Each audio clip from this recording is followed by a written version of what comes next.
Many families want to build wealth through real estate, but don't know where to start. Maybe it feels too complicated, too expensive, or too overwhelming. In this special episode of Jess Saying, we're making it simple and approachable. I'm bringing you two voices with very different perspectives. Nathan Turner, a mortgage note investor who specializes in passive income strategies, and Sundee Martineau, a local real estate expert helping everyday families build wealth through their smart property decisions. Whether you're dreaming of a side hustle, planning for your kids' future, or just want to learn more, this episode is packed with encouragement and practical advice.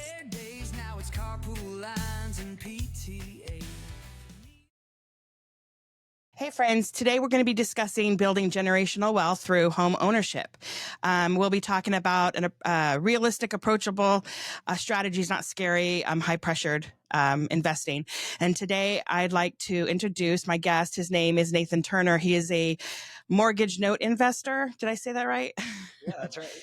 Okay, good. Okay. And if you don't mind, can you tell us a little bit about your story and what is a mortgage note investor for my audience? Sure thing. Yeah. So thanks for having me. This is great. I'm happy to be here and talk about what I do because it's kind of unique. There's not a whole lot of people that do what I do, and so it's fun. Let's see. So how I got into it is let's talk about what it is first. So instead of actually buying properties, I buy mortgages. So what that means is, I think a lot of people have experienced this where you get a letter in the mail for your own house and it says, oh, by the way, you were paying us, but now you're not going to pay us anymore. Now you're going to pay these other guys. That's Right. me. I'm one of these other guys. You're the other guy. You're the other guy. So I step into that role.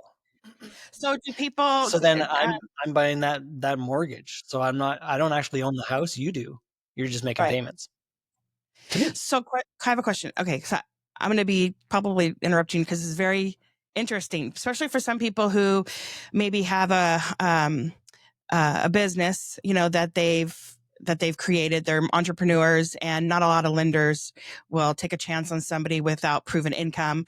But do they come to you for purchasing a home, or would they take an already existing mortgage, or how would that work? Great question. So I actually don't lend money. I buy it after somebody else has already done the lending part. So I come in after the fact. Okay. See, I had to ask because I didn't know. Okay. So can you explain maybe a little bit more about how the difference between a traditional mortgage and your type of note, your private note? It's a private investment, right? So your private note. Yeah, the ones that I buy now typically they call it seller financing or owner carryback or something like that, where it's an individual who owned a house and then they sold it on terms, created a mortgage note, deed of trust, depending on the state, and then they're looking to cash out of that. So they'll sell off that note to somebody like me, where I'll pay them off basically, and then I'm the one that's going to collect those payments over time. Okay, how did you get? Do you mind me get a little backstory? How did you start? How did you get into this? Give us a little bit of background. Kind of by accident, which is sometimes the best way to go. Going back in time, 2008, I had met some investors through a colleague, and then we were charged with helping them divest of these properties that they bought way too much. They paid way too much for them, and now they had this issue where they were trying to get rid of them. We just basically had the mandate to go and sell these properties, do what we can, make whatever money we can. So we started selling them using seller finance. And then it was actually kind of in the process of that, I was looking for a way to cash out of these notes that we had just created. And then I stumbled upon this world of people that buy notes all the time. I thought that was kind of a novel idea. I thought, well, if somebody will buy a turnkey rental, then this is basically the same thing. And I wasn't too far off, and that was basically what we do. And so kind of just stumbled into it. It was great. Like for people who want to flip homes, and do you get a lot of people like that are in investment properties where they're doing a flip or maybe a second home? Is that the type of person, or what type of? Can you tell me a little bit about the type of person that would need your services and because they maybe couldn't qualify? Well, no, because you buy the note, right? Yeah, I'm after the Maybe fact. you've already So had. Okay, that's already sorry. happened. Yeah, no, that's good. That somebody else has already figured that part out, which is great. And A lot of I the have stress, done not some of that. so it takes a lot of the, what do you call it, the not the stress, but it takes out of the a lot of the worry out of you, because basically somebody's already basically given the money. But why would they? Okay, I'm a little confused, because like my dad was in finance, so like he would get it, but me, I'm not. It took me a long time to learn how to balance the book. So it's just questioning you because I'm curious. Okay, so if they've already qualified for a loan, why would they reach out for you for a loan? Does that make sense? Is it because they're So faltering they on the don't. loan? Okay. No, so when I'm looking for these loans to purchase, I'm not in contact with the borrower. I'm not in contact with the person who's making the payments. I'm in contact with the other loan holder. Whoever Okay. owns that loan, that's who I'm talking to. And I just You're say, "Hey, pitching. would you Okay, go like ahead. to be cashed out?" Okay, I get it. Okay. So Mhm. can I ask you a question? This is probably off my topics that I probably told you we were going to talk about, but about home ownership, because, for families, it is an extremely important to build their, to build generational wealth for their family and their kids. I mean, this is something they're going to leave their kids and whatnot. I mean, um, how important is this type of lending for people like that, just for people that have a hard time to holding on to their mortgage that they have? You know what I mean? It's hard for people to sometimes make their mortgage payment. Is your rate really high? I mean, how is your type of lending helpful to families, or is it basically more for Yeah, commercial? great question. So, like you said earlier, so a lot of the people that end up doing the seller finance route, where they're not going to the bank, they're just going to an individual. Usually, it's a couple of different things. It's either because they're self-employed and banks don't know what to do with self-employed people. They're very confused when we come to them. Or they're we call them ITIN borrowers. So they're people that have come from another country. They're not necessarily citizens, but they do have, you know, they don't have a social security number. They have I don't know what ITIN even stands for, but they've got whatever that number stands for. You can lend to people who don't have a social security number. I didn't know Yeah, you could do definitely. that. Oh, okay. Well, the Well, bank can't, I guess but I that's. can. Oh, yeah. See, there's your niche, right? Yeah. There's your niche. Yeah. Okay, so let's give it like this. If you had to pitch an audience for your services, give me what would you tell them to come find you, or what is it that they need to provide, especially people who own a business? What is it that they need to provide to you um, to get you to say yes, or to carry the note for them? Does that make sense? Does that question make sense? In my So mind, it the did. people that I work with, it's one of two camps. Sorry, go ahead. No, no, no. I'm sorry. I know we have a little bit of a lag, so I apologize. Yeah, no, that's all right.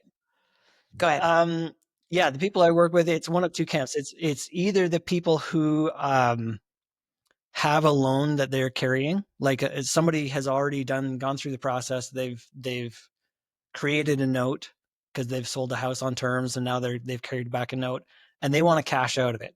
And they say, okay, so I've got this, loan on a property worth $200,000, and there's $150,000 left on the loan, but I don't really want to carry this for the next 25 years. I would rather have all my money today.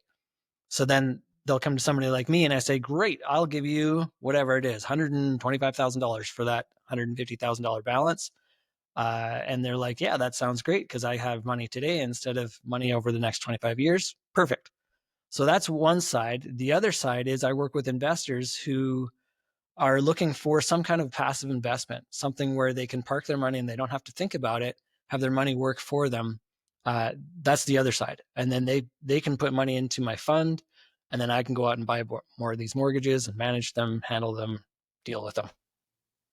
So if a family wants to earn passive income, and let's say they put a little nest egg away, they can work with you to do this Mhm. type of lending, or not lending, lending. Well, yeah, lending.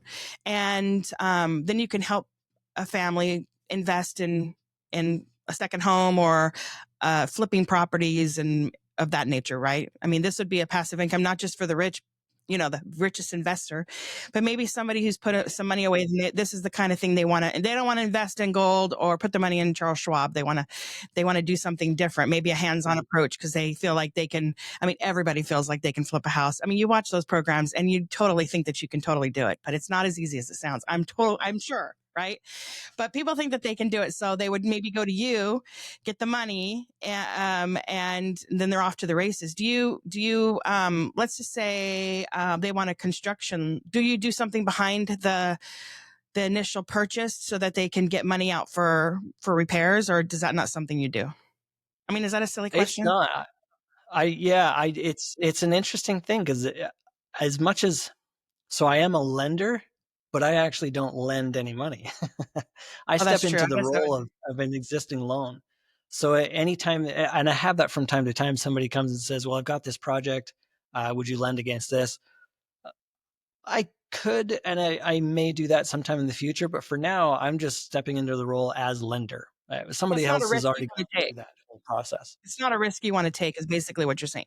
Could they piggyback on your loan if with a bank? Let's say they have their property and it has maybe some equity in it. Can they piggyback on your loan, or to get maybe a second for construction? Or would the loan, would the other bank say, no, no, no, we've got to pull, like we have to buy that off him? And then are you better off for that if that's what they want to do, because you might make some money on that, quick money, right? Easy return? Or do you want the I payments, suppose right? I You want could, the end. but still, same thing. Am I asking? Am Yeah, I asking all the wrong questions? Like, am I giving away I'm all your letting somebody secrets? else do all the qualification of the borrower. Okay. No, no, no. All right. But it's a little bit different. I'm not qualifying anyone. All that's already been taken care of. I may go and review what they did to qualify that person, the Okay. borrower or the one who's making the payments, but I don't actually do that myself. I let somebody else take care of that part. And then I just come in later after that loan's already been established. And then I say, how about I cash you out of that? And you ask the bank for that note and they cash out? Now, do the person that is the home, let's say the homeowner or the person with the loan, they don't have a choice. Mhm. So if they Right. sell if the bank sells their loan to you, they're dealing with you regardless if they wanted to or not, correct? Okay. Well, Yeah, it's that's not the right. Now I'm like, deal. I'm just saying that. So it's really the buyer, the homeowner has, no say. But so is this a business that somebody can easily maybe get into? I mean, how did you said it was kind of lucky, right? I feel like almost everything people stumble into sometimes is luck. I mean, I opened a business, a big, huge commercial business, and all because the neighbor who lived behind me, I took care of his daughter, and he offered me like a commercial to build a preschool on his lot. And he said, I'll put 4 million into the shell and you put the rest in. And I did that. And I was able to get an SBA loan because I'm a girl. It's probably the easiest thing for a girl to do is get an SBA loan. But I did for 700,000, and I was off to the races. But yeah. it's not easy. Would you take risk in something like that? For, not to say that I'm going to go back to that life, but let's just say, but no, you would I'd have to get it from the bank, and you would pick it up from the SBA, and you would carry it. Yeah. This is what I Yeah. should have did, is found somebody like you, because in 2008, okay, my business, like everybody else, is taking a shitter. And so, I was injecting my own funds into the business. Then my daughter was born with special needs. And I said, with all the pressure and putting money into the business, and my mortgage was not my mortgage, but my lease payment was over $17,000 a month. I know. In fact, I found out because I used to get all of my food from Sam's Club. I found out from the manager, and we were talking, like, I actually paid more than Sam's Club paid for their lot. And so, Wow. anyways, it was. But had I known somebody like you, I might have been able to turn things around. You could have purchased my SBA loan, possibly, right? Mhm. Yep. And I might have been in a better position. I'm probably still doing that to this day. I mean, it's $1 million business. Yeah, that's exactly it. Then I step in that role, and then you and I can have a conversation. So you're not dealing with a bank, you're not dealing with somebody with a corporation that can't think outside whatever their little box is. But Yeah. me as an individual, look, I get it. I've been there, and we can figure it out. So if that means, we've got so many options. Do you want to extend the terms of the loan? Are we going to adjust the interest rate? Are we going to, this, that, everything else? We've got all Right. kinds of leeway to just deal and just come up with some terms that make sense. I mean, I could have rolled my house into it. I could have done some other things. And I mean, I'm kind of it's funny because I'm here. I want families to know that there's another path out there for not there's another path. If you want to try to get a passive income, there's a way to do it. But I'm like having aha moments, about damn, I could have used that maybe for myself back in the. So if you're struggling out there with your business, and give Nathan a call, because maybe he might be able to steer you in the right direction. Maybe if he can't help you, he might be able to suggest another path for you. So okay, Nathan, I really appreciate you giving me a few minutes of your time today. Yeah, pleasure. Where can people find your information? Well, first of all, I'm gonna make sure this is posted on my website. And so you go to podcast on justsaying.net, and I'll have all your information there. But if they want to find you online, where social media or whatnot, where can they find you? Best place to start is my website, and that's earnestinvesting.com. That's EAR, earnestinvesting.com. And that talks a little bit about notes and how they work. I've got some interview clips that I've done on there that I think help explain it a little bit better, hopefully. And that's the You place know, to start. And then there's I'm sorry if contact I didn't anything. convey all the proper No, not at all. information. I'm not a true blonde, but it's just, like I said, my dad was in finance. He did second chance auto financing. So I kind of put Okay. you in that category in some way for someone like me that probably needed you at a time desperately back in the day. But, this is just, for me and for a lot of people, numbers are hard. Numbers are just difficult, and financing is hard.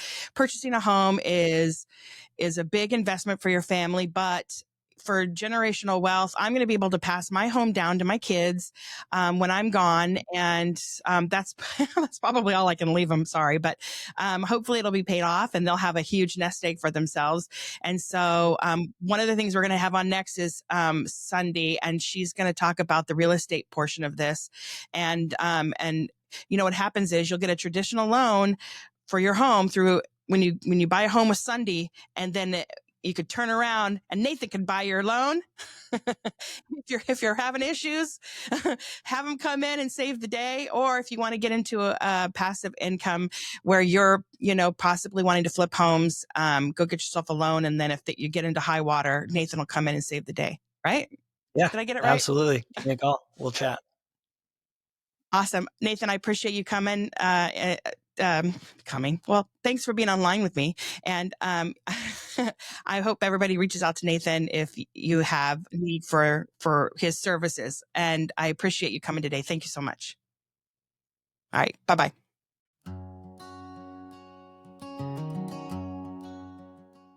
Okay, so I'm here with Sundee Martineau. She is a real estate expert and dog rescuer extraordinaire, and also is a really good friend of mine. And I think you helped me with my last 3 houses, purchases and Pretty sales. much. Yep. Pretty When I'm much. ready to flee California, I'll be selling you my house, or maybe you can move in here. I have a lot of room for Right. dogs. That would be nice. We're gonna talk here about real estate for families, and how it's very important to invest in real estate to for your financial freedom, and for your can't think of the word. I'm trying to think of the word. But for the wealth of your family moving forward. I mean, I'm looking at it for my retirement, and I know a lot of people will, instead of paying off certain bills, they might put the money back into their house, or if they get a windfall of cash, they put the equity or the money into their house to, raise their equity, because they'll be able to pull that out down the road. And it's like a good place to put your money so you don't spend it, which is like what I do. Um, Money burns a hole in my pocket for real. So Yeah. I'm sorry, I got off on a tangent. Please welcome my friend Sundee. Sundee, hello. Thank you for coming. Sorry. Absolutely. Love it. So Sundee, you are a local real estate here in Bakersfield, California, in Kern County. So any of my friends that are out there from Kern County, look up Sundee. I swear she is the best. I mean, you legitimately took. I mean, I took a whole year or longer to find this house, and you went on every single one. I mean, walked us through every single house that I thought might be a nice one for us, and it turned out to be, wah wah Crap. wah, crap. Right. Do you remember you came to an open house? Oh, that's right. That's how I met you. remember the house too, because it was weird. It had this weird, like, stairwell right in the front, like very not feng shui-ish, And then you had to walk around the stairs to get to like the kitchen, and there you were. Yep. Yep. I remember it was an open house, and I was like, "Oh, this lady's gonna buy sometime." But it's been a number of years ago. I mean, like, seriously, like, we're talking a number of years ago. I mean, I don't even remember because Gosh. okay, when I first moved to Bakersfield, we lived in that house for a while, and then my business, wah wah wah, didn't work out, and so then we ended up. That's when I think you helped us get into the short sell of that one. Or worked, or I advised you on that, I think. Or I know that you did help me get into, we got a manufactured home because I think you showed us around. I think you did, didn't you? Was it a manufactured home? No. Okay. I remember. One. Huh? You know what it might have been is that maybe we were looking for houses and I sold my manufactured home, and then you helped me with that. That's what it was. Yeah. And then from there we got into another house, and then from there we got into this one. What was the country? Summer Country. Yes, Summer Country. That was it. Yeah. That house is actually, me and Doug look back, we're like, damn, that house would have been paid off right now. I know. I know. I was like, oh man, that thing would have been perfect. No, yeah, that's the one that I remember specifically. But no, I do remember the mobile home situation also. So you had that, and you had the other one. We had to. So I used my financial, equity in my home for a business, and it didn't turn out to be the best thing in the world for me. So then I had to short sell my house, which is something you do when your house is worth too much, right? Explain what a short sell is. Well, a short sale basically is selling it short of what you owe on the property, right? So it's like, we're a little bit shy, a little upside down. And then that's when the bank kind of grants, okay, well, we're going to short sell the property instead of foreclosing on it, right? And a lot of people were doing this back in 2012, right? Because the 2007, 8, 9, it was like our financial thing just like falling apart because I got my real estate license. I jumped into real estate when it was like the whole world was crashing around in the market, for houses, and I was like, I kid you not. Because you were desperate. That's why you took me on as a client. Yeah, no, I was chasing clients down. I'm like, let me get this one. That's why I was like, oh, I know she's gonna buy sometime. Well, I put a lot of money from my business into my home, got a second, this, that, and the other, whatever. And so we owed too much, and the current market prices went down, which means I owed more than the house was worth. And thus I had to short sell my home. I didn't want to. I mean, I wanted to sell it, but I ended up, I almost literally, so crazy, but we short sold it for exactly what we purchased it for almost. 10 years earlier. So it was just nuts. And so then we got into a manufactured home, thank goodness, because I'm a little bougie. So manufactured home, or a double wide, or whatever you want to call it. It was remodeled, thank goodness, because I have a lot of furniture and a lot of stuff, and it was big enough to house all my crap, most of it. And then there was a storage unit that was close by. Anyways, I'm getting off track. But I mean, it was good for the time. We got all of our money out of it. We sold it and returned all our money back. So if you have to take a step back in the real estate world, it is a doable thing. And in fact, once you live in a manufactured home, you actually realize that when you get to be old and let's say you can't make your mortgage, you realize that it's not as bad as you think to go live in a manufactured home, as long as it's nice. In your older ages. I mean, me and Doug are like, man, if we lose it all, at least we know we can live in a manufactured home, it's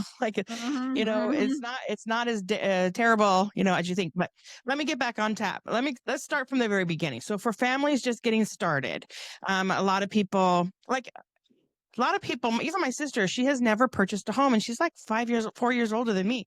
Yeah. But let's Yeah. just say people like my sister or somebody who isn't, let's say, from the military or has a first responder and gets all these, I know they have all these different loans for all these different types of people, like teachers and this and that. Let's just say an average Joe, their first time getting a house. What do they have to prepare to do it, and what are they trying to do to get the home, and when it comes to the loan part of it? Well, okay. So that's kind of a loaded question. There's a lot of aspects that go into this, Unpack right? that a So little bit. yeah, let's unpack that a little bit. Let's take this shirt out first. Okay.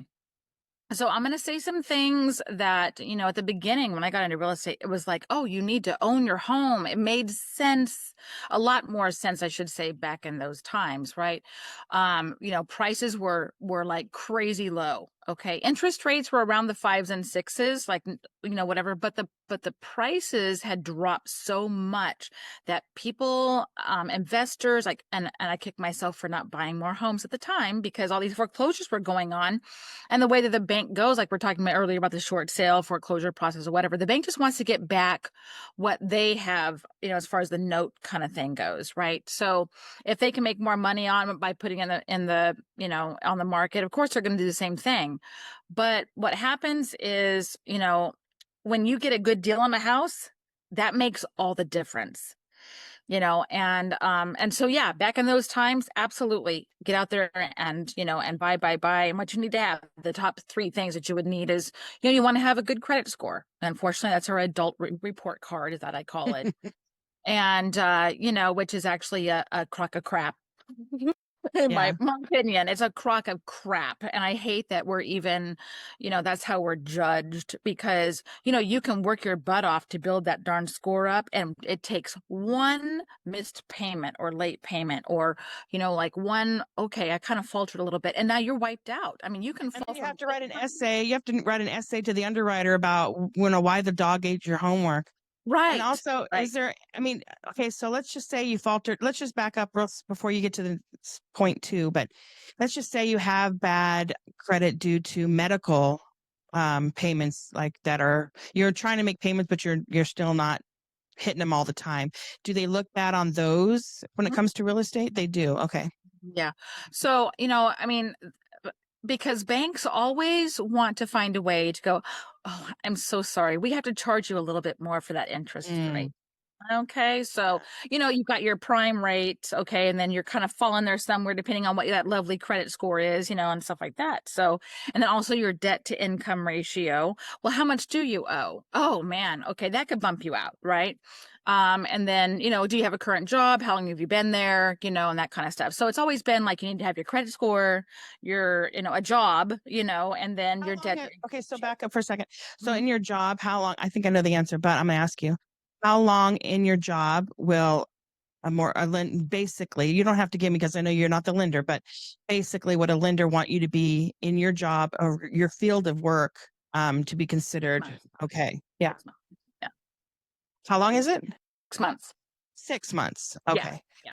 So if Yeah. And in fact, you, okay, yeah, around that. So the shorter that you are now, if you change a job, but you stay in the same industry type of job, then they're okay. But if you switch over, they want to kind of see that you're got a good 6 month running with that new company or whatever, and that you've established yourself and that your income is going to be this much. Because they want to kind of see, they want to see seasoned, information on also, you. when my husband and I bought our first home here in Bakersfield, it wasn't our first home that we purchased, but it was actually our second home together, but Mhm. the bank took into consideration his, because he just got out of school for physical therapy, and they took into Mhm. consideration his master's degree in the field of work, even Mhm. though he'd only been on the job for less than 6 months, but they actually considered his going to Right. school as his Yeah. field of work because he got a Right. Yeah. job in that Yeah. industry. So, Yeah. yeah, that could be a situation. I mean, and all lenders are different. Yeah. Some will charge you an arm and a leg and give you the loan, and it's not necessarily the loan you want. You know what I mean? Yeah.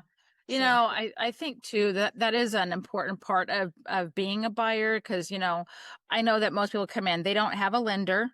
Okay, there's usually two things that get get somebody started in, like, the whole path of, getting, it's like either a realtor or a lender, and most of the time it's like a realtor. They're kind of like, people are like, we want to buy a house, and then usually find the realtor first.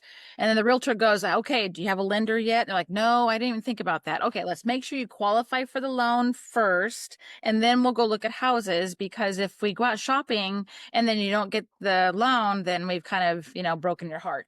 And the loan is right. And the loan is based upon like your how much you're making and how much debt you have compared to your credit score. And so like if you think you're looking for a home for 420,000, but all the variables only tell me that you can buy a $280,000 home, then you know that the direction you're looking for might be a condo. Yeah. You know what I mean? Because a lot of times they look on, like, Zillow has that, oh, your payment would be this. Mm-hmm. Okay, your payment will be that for sure, and then some. So it's like a lot of people there's the sticker shock that is getting people right now. Like, for instance, I currently have clients that are buyers, and it's like they were super excited. They're like, oh, they qualify for a certain amount, but then when it came down to what the payment would be, with the taxes and insurance, the insurance especially is something that is a new contingency. It used to be the contingencies, for purchasing a home were always based on inspections, the appraisal, and then the final loan approval. Well, now it's those three plus insurance, because insurance in California it just caused so many problems. And then people would go and get a quote, and then once they had an address to plug in for the insurance company, they were like, oh gosh, that's a high risk area. Sorry, we have to charge you more per month. And then that would bump them out of that. Now they can't afford that payment anymore, because the insurance is part of the payment. So yeah, that's true. Can I ask you a question about insurance? Okay. Do they, I mean, I don't know. I don't think that I do pay for this, although I might. I don't think I do, but because we're like a desert state just about. I mean, is it a requirement that you pay for fire insurance? And are there occasions when they won't allow you to have fire insurance? If you're if you're in a wildfire area, the lender will require that you have that. Now, in the California, you only have one option, and that's whatever the California wildfire insurance thing. That's it. You have no other options. Like, yeah, that's and crazy. It's expensive, and I mean, I have a couple of people that have thought about selling their mountain homes, and I'm like, you have insurance, right? One of them does.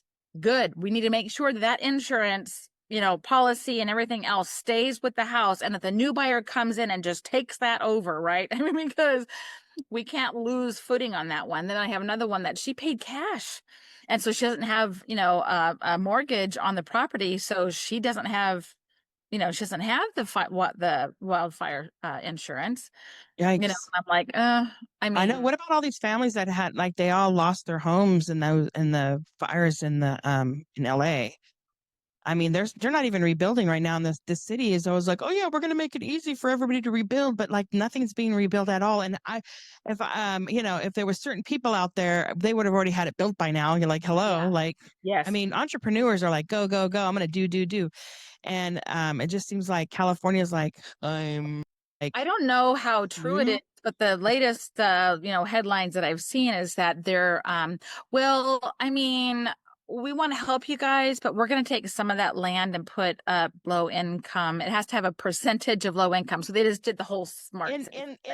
these $1 million home areas. One of the wealthiest places in Southern California, and this oceanfront property. We're going to put Section 8 right between you and Mr. Robinson next door or whatever. I mean, that's insane. I want that. I want to live there. Shoot, I'll pay for that. I'll go.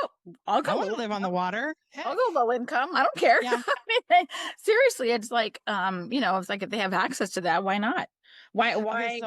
So we've talked about kind of like what it means to get started when it comes to like the mortgages and whatnot. So, well, I think I think one of the things that in their mind they have to accept something right now. That's kind of where I was going with. Back in the day, it was a different things. So when we were buying, even when you bought that house, like you got it for a great price. Okay. And then you've been able to finance into a great, interest rate. Right. So there are some things that, you can't just go out. Just being a homeowner actually I don't think of it the same way anymore. It's not like, oh, that's the end all be all is to be a homeowner. It's not true.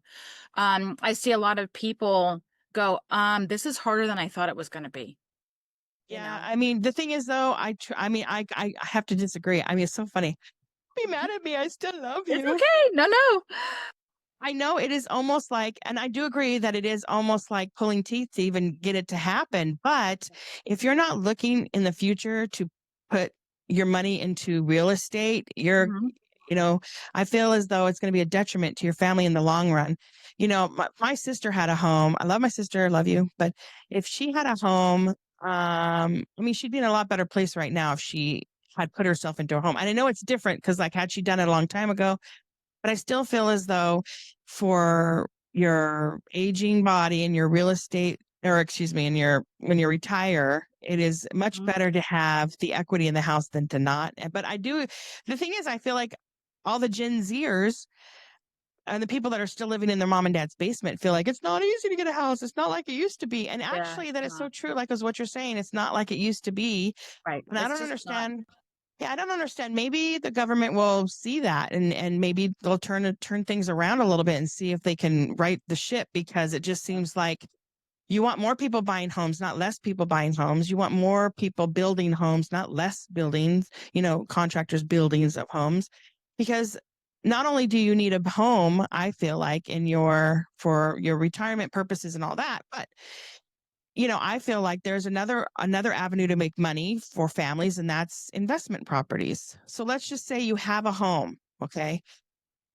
Let's just say it's not as hard as we say it is, although it is.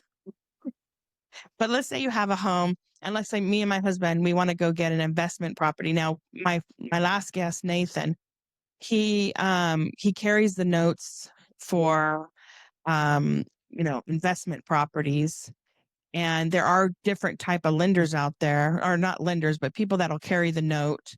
There are Mhm. angel investors, but not for homes. But anyways, but there's different people for different type of loans and lending. But what about like a first time home compared to like somebody like me that now is prepared to do an investment property?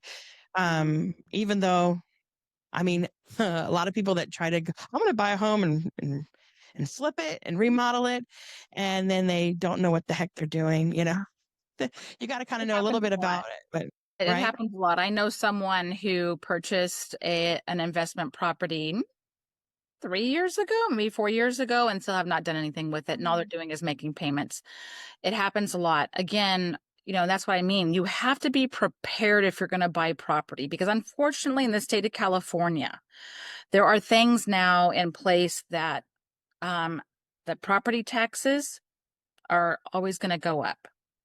Your Yeah. insurance only goes up and it never goes down. I can't say it's always going to go up in leaps and bounds, but it has recently, and it's bumped a lot of people into, situations where they're struggling, because those are two things of your house payment that never stay constant. The only thing that will change is in, like, it goes down or stays constant is the interest rate, and the only thing that goes down is the principal as you pay it down, but it goes down in small increments, unless pay 50 to 100 bucks extra to the principal only, and you'll pay that thing off much faster. You can literally shave 7 years off of, or more, Right. off In of fact, your thing. you could calculate it online to learn how to take your Mhm. 30-year and turn it into a 15.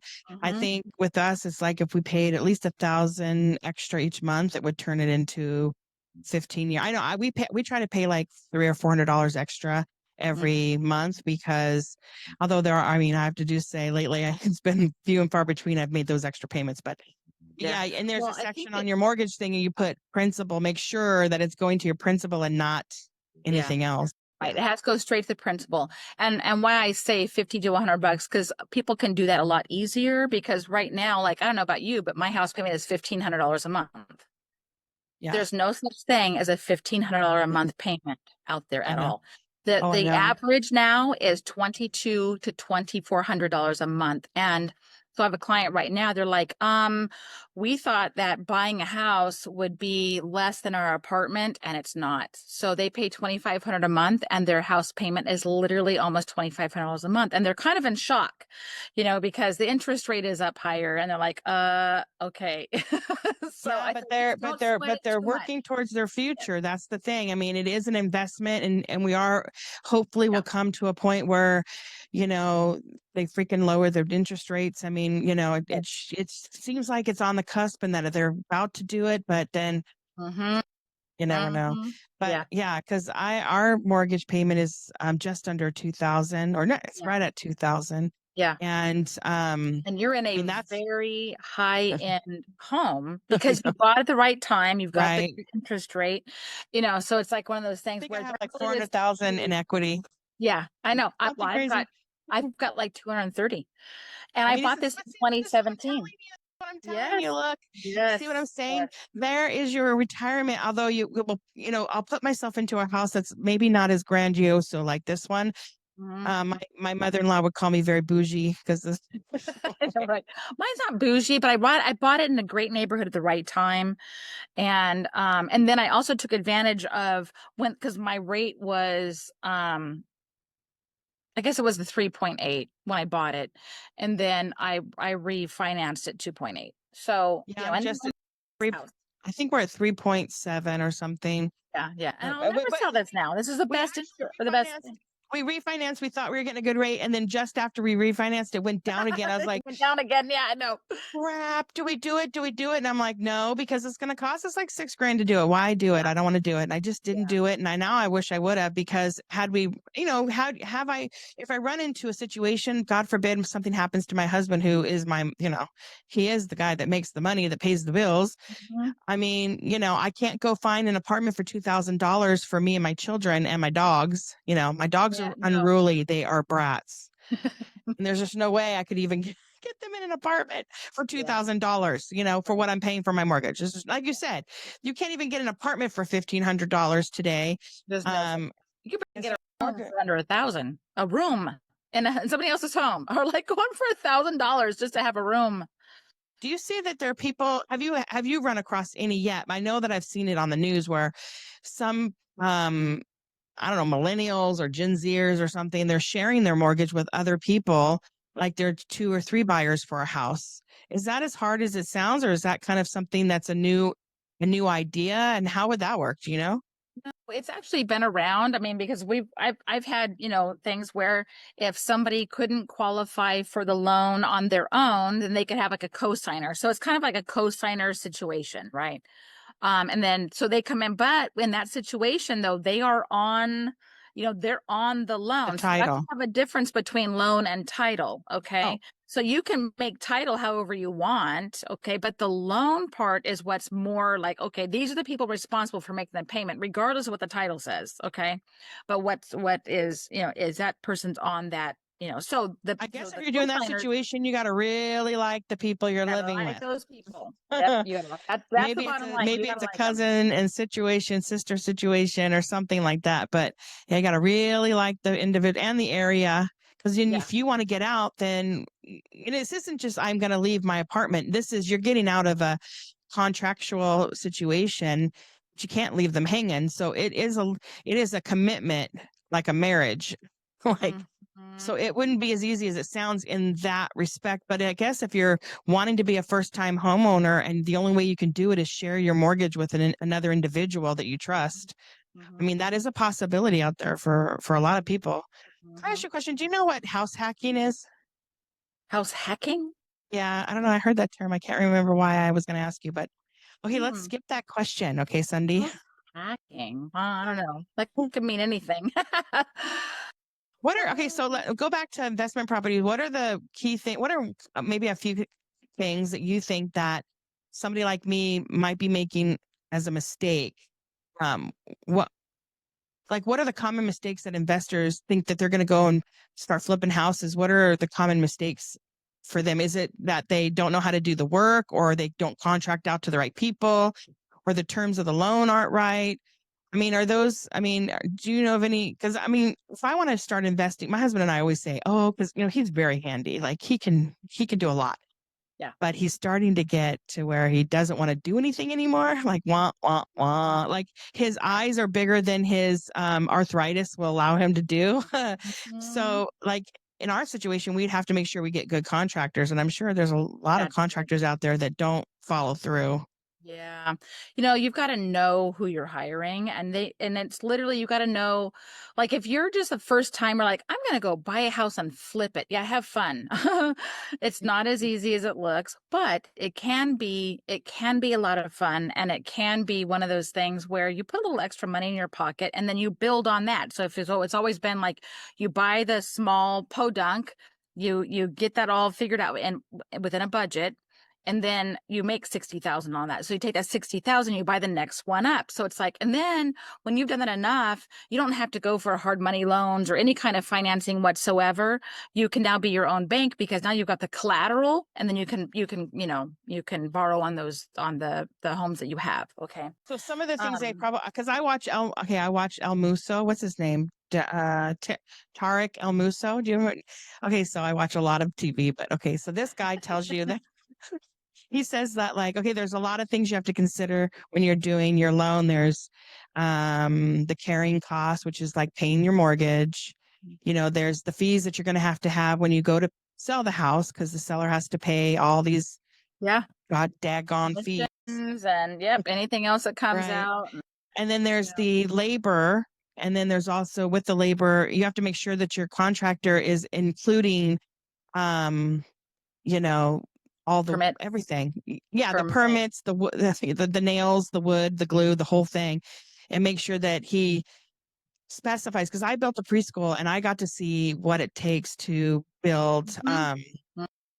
to build a school. There's a lot of little things that goes into building a building, and so make sure your contractor spells everything out and has a dollar amount attached to everything that he's doing, and Yeah. how much change orders are going to be, and what extra cost that's going to cost you. So there's all these built-in costs that you have to factor in, and then when you get done with everything, then you want to see what the real estate market's going to be at the time you're done. So if you're on a 3-month build, it might be changed from when you purchased the property, and now either real estate's gone up or real estate's gone down. So there's your crapshoot right there.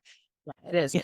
And that's why it's important. Like, first, I would never recommend somebody who just goes, oh, that looks like fun. Don't ever do that, because you will fall on your face.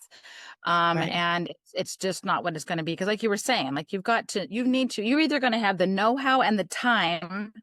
Those two go hand in hand, the know-how and the time. If you are like professional level, because a DIY can look really bad. Okay. It could backfire on you. If you're like, I feel like I can do this I've watched enough YouTubes. I know how to lay tile. Well, if you haven't practiced and stuff, then you're going to get in there, and you're going to end up having a hard time, and It it's might going be to cost best more that money than what you wanted to. it might be best to have a contractor, but then have them allow you to help out, like with the demolition and some of the other things. And then that way you cover some of the cost in those ways. Well, You demo can is the do some. funnest part. You know what I mean? Anybody can get in there and start tearing crap out. Go for it. That's the But cheapest thing you'll do. I'll tell you right now. yeah, like I mean, and Let then the like truck my and husband trailer can all put that stuff off. if you can lay flooring or put tile in, if you think if you can do it, you can get Mhm. started. If it's not working out, then you're like, hell, I need help. I mean, Yeah. I Yeah. mean, it's always good to try new things. I Yeah, mean, and I know think and know when to ask for the help, and know when to hire somebody, because if you do something and it's not done the right way and it's falling apart, you have to undo it. You're going to waste money because you've already bought all the materials to do that, right? And then if you're going to try it yourself, just know that sometimes not going to turn out the right way, and you'll have to come back, buy all that stuff, and then hire somebody to do it anyway. we're going to run out of time soon. But can I ask you, when is a good time to invest? So is it when, I mean, like when obviously when the rate, you're going to make your money when you buy your property at the lowest rate, the lowest possible, I guess. right? Well, I mean, it's the investors that are like hounding me, like literally hounding me. I get emails and text messages. Do you know any off list or off market listings? You know, and it's like, okay, those are the guys that they are their own bank. Okay. Because right now is not the investment time because the rates are so high. So the rates, if they bring the rates down, then it's gonna, then the floodgates will open. It there really a is. magic number, or is it just like as low as like 5, maybe, right? Or do people, if it For gets to me, I 6, think do you five. think? Yeah, I think 5.5 is, gosh, that's the sweet spot in my personal opinion. I think that when you go too low, then, I mean, then you've got this, what happened in, 2020 when the rates went down, the twos or whatever. You had people bringing all of their savings and paying anywhere from 25 to 50,000 over appraised value just to get into the home because we didn't have enough for sale. So now you've got this frenzy, and that didn't work out so good either. Right. And then not enough homes to sell. Yeah. Yeah, that's crazy. I guess it's a balancing act, I guess. Yeah, it I really is. I mean, mean, I think the end thing is, I think that owning a home is the best thing I've ever done for myself. It truly is. And like you were saying at the beginning, it's about that nest egg, being self-employed. Hey, and real estate up and down, up and down. Financially, I'm a mess. Okay. But I know that I have equity in my home that is untouched. And so whether I sell the house or if I decide to pull equity out or whatever, which I mean, there's good and bad to that. That's another podcast.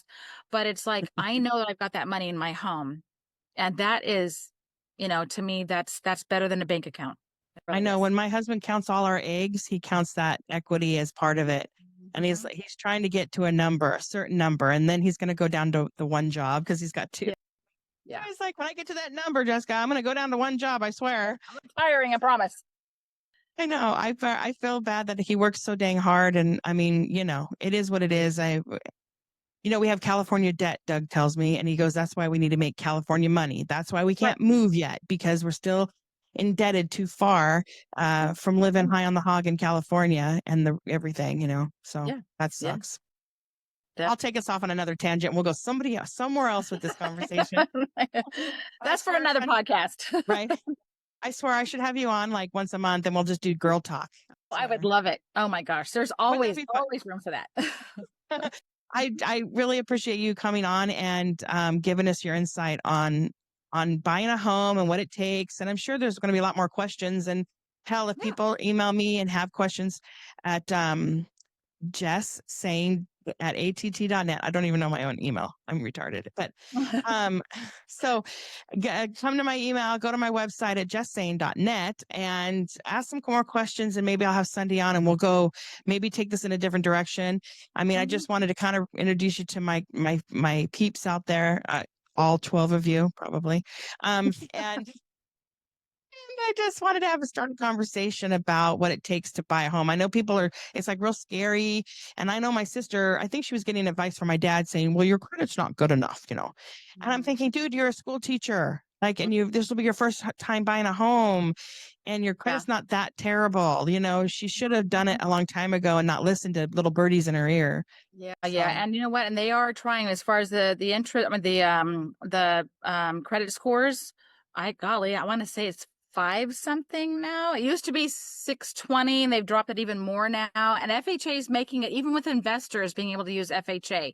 Now they're opening that stuff up even for first time home investors to use FHA. So what's the bottom line credit score? I have to look. I want to say 580. It's actually really good. Yeah, it is because I mean, honestly, it's like, them holding the bar up here, they weren't getting everybody. So they would rather have loans out there because that's how they make money on us. That's crazy. More loans. Yeah. Sundee, thank you. Where can people find you if they need a home or if they want to sell their home? Where can everybody find you? Now, what the best way I would say, I mean, of course, I'm on Facebook. Okay. Sundee Martineau, realtor. And it's spelled, it's spelled Sundee. Yeah. And she's probably the only one on there. I am. Yeah. If you go Sundee Bakersfield, you probably find it. Yeah. Or just email me. Yeah. my name, Sundee Martineau at yahoo.com. That's the best way. It's quick. I'm always getting my emails. I don't like social media. I do have that page on there. I hate social media. Sorry. I'm just not one of those that likes that. So I'm not on there that much. But so I don't have a lot of like updated things on there, but my email, Sundee Martineau. So SundeeMartineau, French version. I'm not French. Sorry. But yeah. So at yahoo.com. I'll have it on my website as well atjesssaying.net. I'll have all of her information if you want to go find her. Go to my website, go to podcasts, and she'll be listed there. In fact, actually, that's a lie because the guy working on my website has not finished it. And I'm about to say, just let me do it so I can do it myself.